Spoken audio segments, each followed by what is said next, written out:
André, comenta aí top 3 FIIs que você mais gosta. Aí, essa daí é boa. É legal, pergunta muito boa.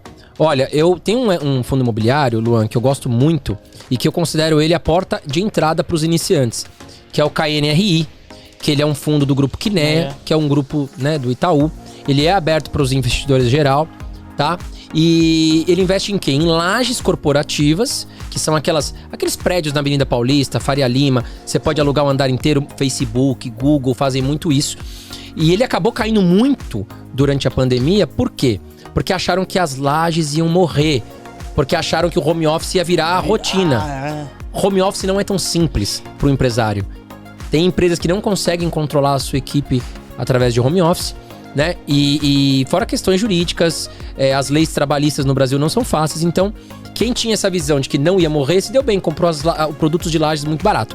Então, o KNRI ele investe em ótimas lajes, são lajes de muita qualidade, mas também ele investe em galpões logísticos. Então ele é um fundo híbrido, ele pode investir em mais de um tipo de imóvel. Legal. E os galpões, por que eu acho interessante, Luan? Cada vez mais a gente compra produtos pela internet. Só pela internet hoje em dia. Não é verdade? E aí o que a gente quer quando a gente compra um produto pela internet? Que ele chegue rápido na nossa casa a um custo baixo de frete. Porque se a gente pegar, por exemplo, a Magazine Luiza versus lojas americanas, vou colocar 2 cases aqui. Elas brigam muito pelo preço, né? Às vezes a mesma garrafinha que vende na Magazine Luiza vende nas lojas americanas. O que faz diferenciar uma da outra? Às vezes é o preço.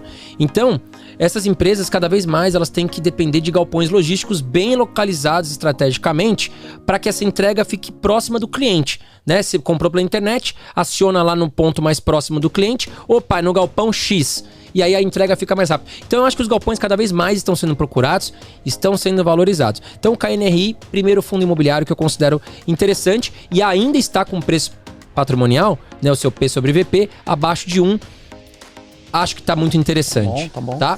Se a gente pegar, por exemplo, agora, vamos falar um fundo de logística, só de galpões que eu citei agora aqui. Então a gente tem o XPLG, que eu acho que é um fundo que também... Eu gosto muito do HGLG, só que o HGLG geralmente ele tá um pouquinho acima do seu preço patrimonial, porque ele é muito querido, assim, pelo mercado.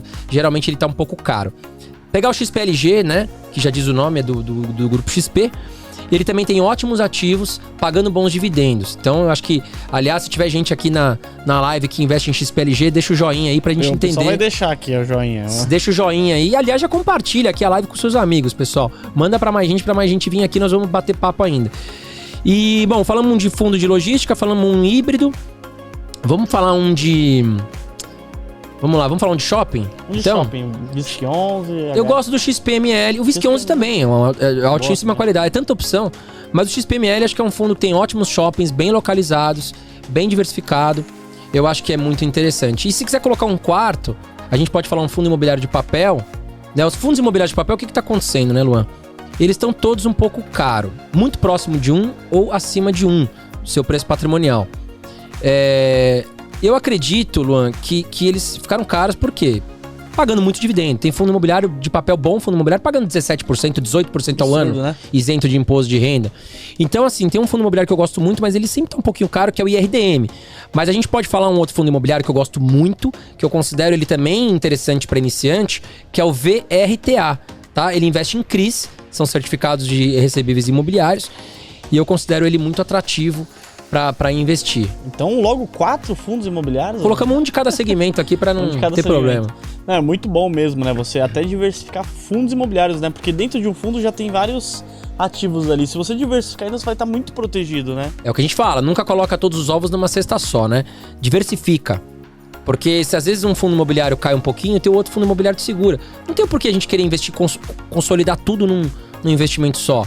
Então, assim, tem ações, tenha fundos imobiliários, tenha renda fixa, tenha outros tipos de ativos. E dentro desses ativos, você diversifica. Tenha mais ações, tenha mais fundos imobiliários. Não pulverize, diversifique, é diferente, né? Pulverizar é você perder o controle do que você tem. Você tem tanto ativo que você não consegue acompanhar. Mas diversifica de forma inteligente que você consiga dar andamento. Bem, né? Exato.